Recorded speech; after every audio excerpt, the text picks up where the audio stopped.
नमस्कार और स्वागत है इस विशेष चर्चा में। आज हम एक बहुत ही बुनियादी सवाल पर बात कर रहे हैं। ऐसा सवाल जो शायद कभी ना कभी हम सबके मन में आता है कि अगर ईश्वर ने, परमेश्वर ने सब कुछ बनाया है तो फिर ईश्वर को किसने बनाया?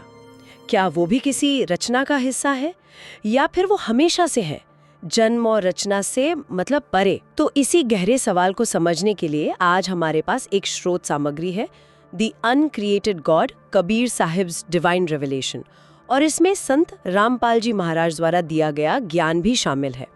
तो हमारा मकसद ये है कि इस सामग्री के दावों को देखें और जो अलग अलग धर्म ग्रंथों के हवाले दिए गए हैं उनके आधार पर समझें कि ये स्रोत इस सवाल का ईश्वर को किसने बनाया क्या जवाब देता है।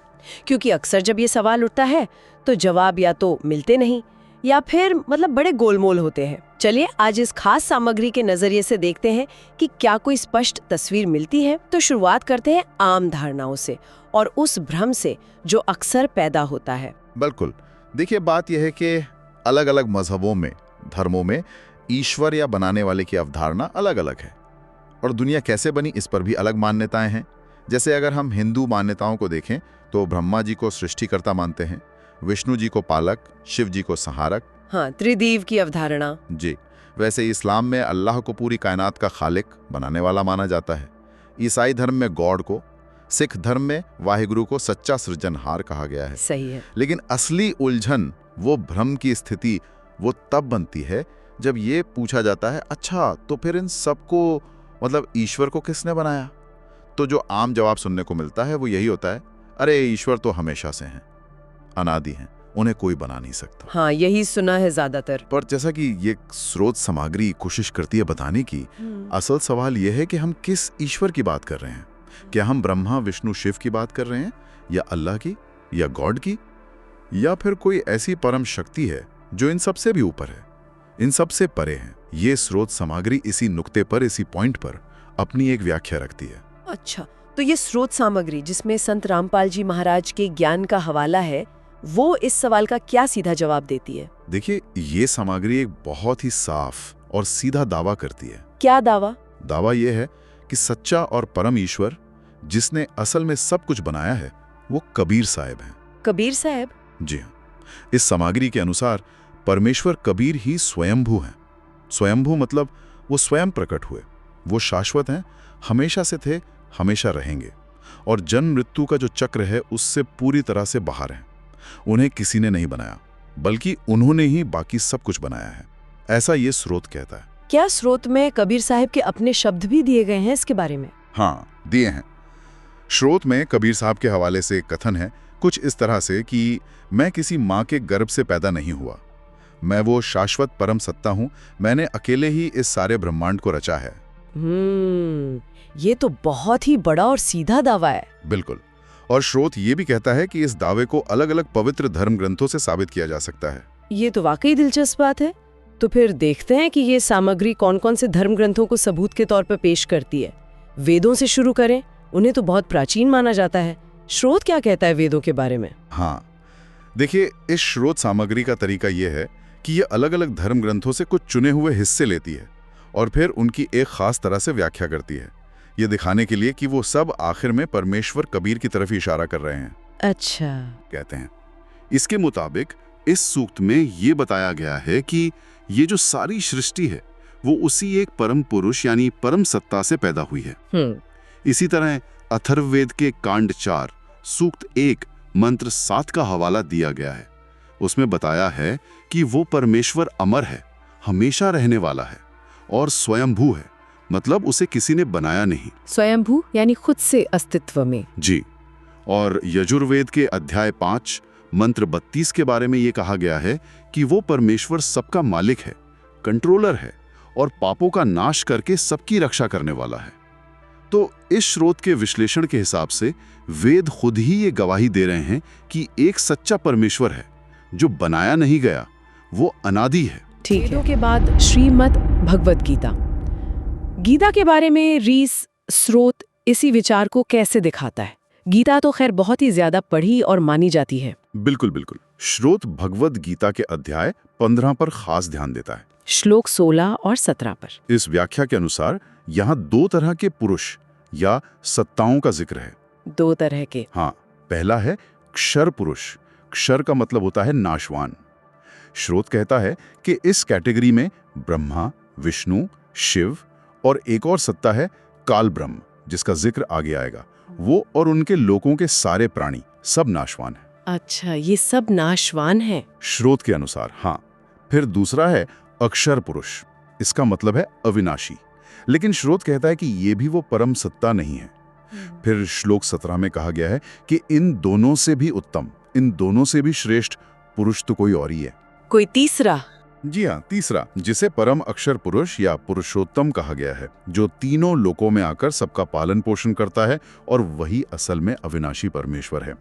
स्रोत का तर्क यह है कि जो पारंपरिक व्याख्याएं हैं वो इस उत्तम पुरुष को सही से पहचान नहीं पाई, और संत रामपाल जी महाराज की शिक्षा के अनुसार ये परम अक्षर पुरुष खुद कबीर साहिब ही हैं। वही सबके रचयिता हैं, सबके स्वामी हैं। तो ये स्रोत कह रहा है कि गीता में जिस उत्तम पुरुष की बात हुई है वो असल में कबीर साहिब हैं। अच्छा, तो फिर यहीं पर वो सवाल आता है जिन देवताओं की आमतौर पर पूजा होती है, हाँ। जैसे ब्रह्मा, विष्णु, शिव जी, उनका क्या स्थान है? आपने क्षर पुरुष का जिक्र किया था। हाँ, ये बहुत जरूरी पॉइंट है जिसे स्रोत साफ करता है। संत रामपाल जी महाराज की व्याख्या के अनुसार जो परमेश्वर कबीर साहिब हैं, उन्होंने सबसे पहले एक और शक्तिशाली सत्ता बनाई जिसे काल ब्रह्म या क्षर पुरुष कहा जाता है।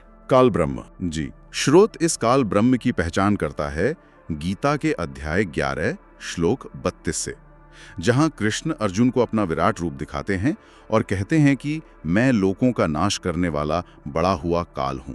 ओह, अच्छा। तो इस व्याख्या के अनुसार इसी काल ब्रह्म से फिर आगे रजोगुण ब्रह्मा, सतोगुण विष्णु और तमोगुण शिव जी की उत्पत्ति हुई।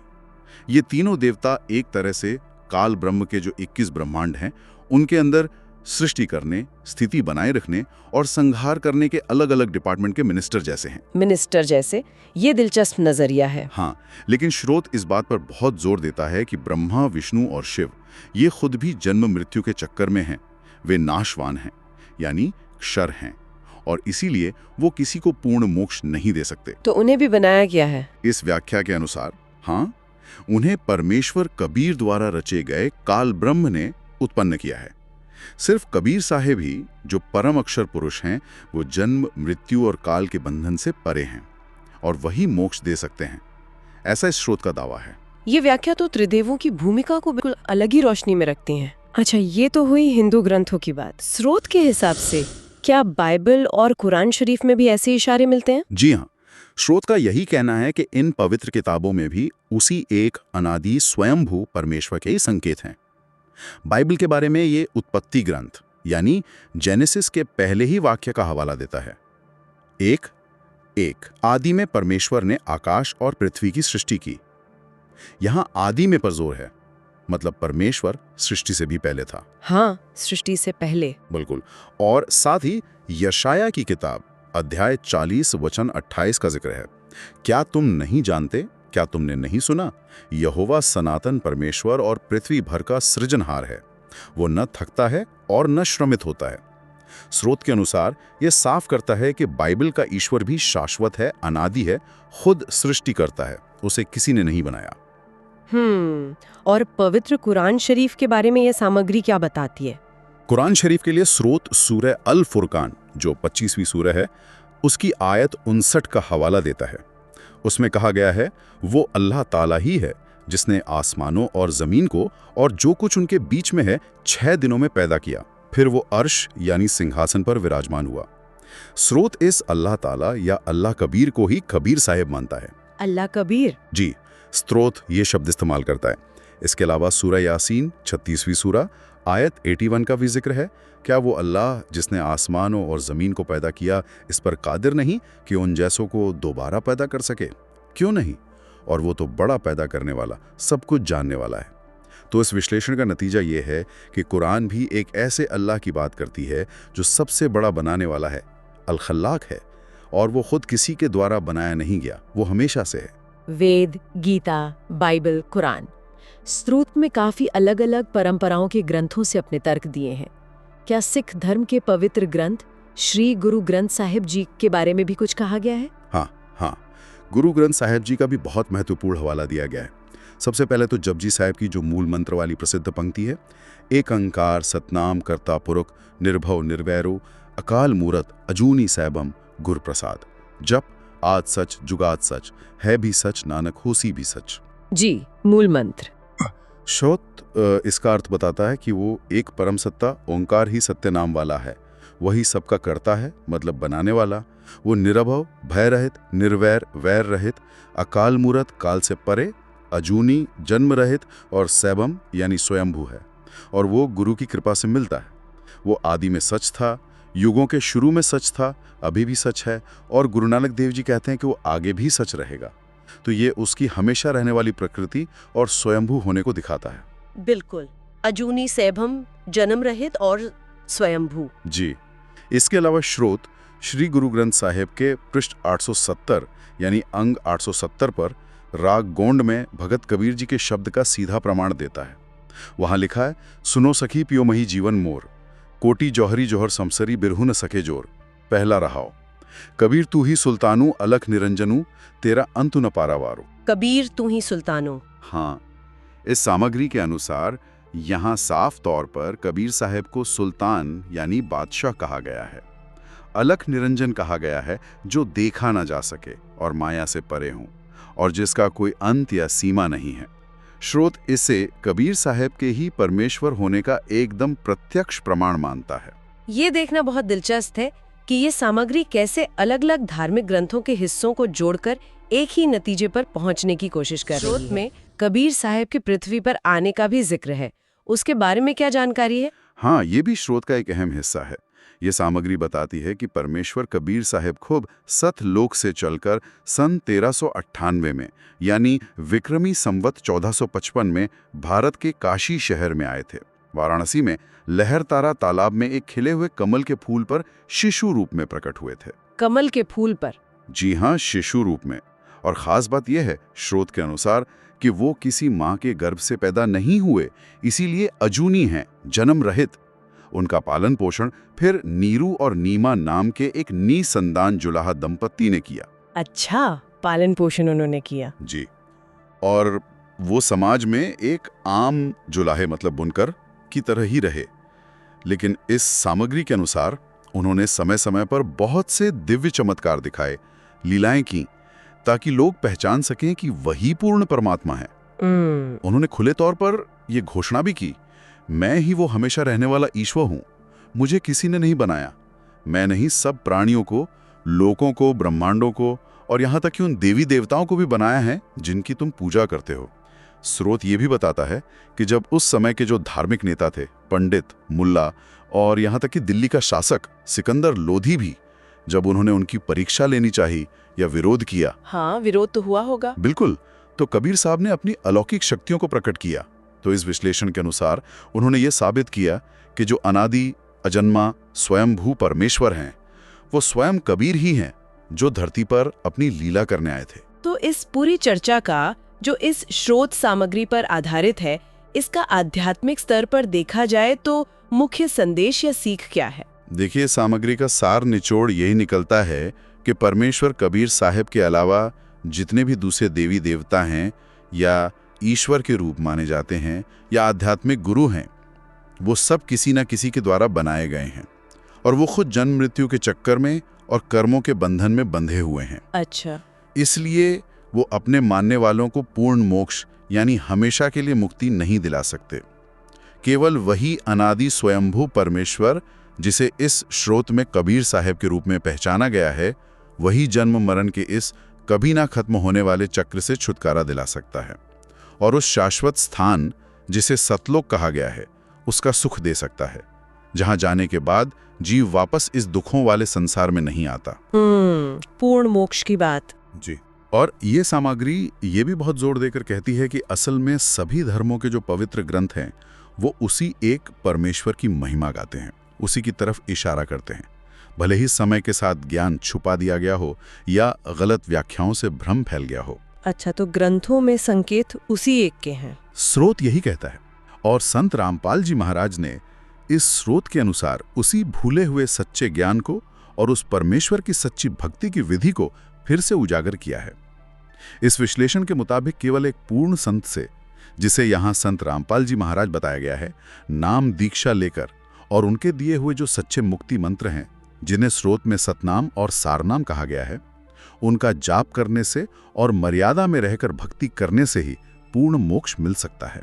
तो अगर हम संक्षेप में कहें तो जो हमारा शुरू का बड़ा सवाल था, ईश्वर को किसने बनाया, उसका उत्तर इस स्रोत सामग्री के विश्लेषण के अनुसार एकदम साफ है कि परमेश्वर कबीर साहिब को किसी ने नहीं बनाया। हाँ, वही अनादि है, अजन्मा, स्वयंभू, अविनाशी, जन्म मृत्यु से परे, और बाकी सभी शक्तियां, सत्ताएं, देवी देवता, चाहे वो ब्रह्मा, विष्णु, शिव हों या अल्लाह या गॉड के दूसरे रूप समझे जाते हों, वो सब इस स्रोत के अनुसार परमेश्वर कबीर ने ही बनाए हैं। बिल्कुल। ये विश्लेषण हमें हमारे उसी शुरुआती सवाल पर वापस ले आता है, और ये स्रोत जो अलग अलग धर्म ग्रंथों के चुने हुए हवाले देता है और उनकी जो खास व्याख्या करता है, उसके आधार पर एक सीधा और बिल्कुल स्पष्ट जवाब देने की कोशिश करता है।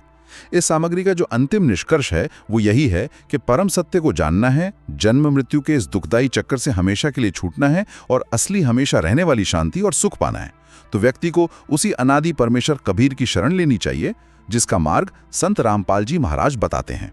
ऐसा ये स्रोत दावा करता है। यहाँ एक सोचने वाली बात जरूर सामने आती है। अगर जैसा कि ये स्रोत दावा कर रहा है कि अलग अलग परंपराओं के अलग अलग समझे जाने वाले धर्म ग्रंथों में असल में एक ही अनादि परम सत्ता की तरफ इशारे मिलते हैं, तो ये बात आध्यात्मिक सत्य की किसी छुपी हुई एकता के बारे में क्या संकेत देती है? ये एक गहरा सवाल है। और दूसरी बात कि कोई व्यक्ति परमेश्वर कबीर और संत रामपाल जी महाराज द्वारा बताए गए इस मार्ग और इन दावों की सच्चाई को, इनकी प्रामाणिकता को और गहराई से कैसे जांच सकता है, कैसे परख सकता है? तो ये कुछ ऐसे प्रश्न हैं जो इस चर्चा के बाद आगे सोचने के लिए और खोज करने के लिए छोड़े जा सकते हैं।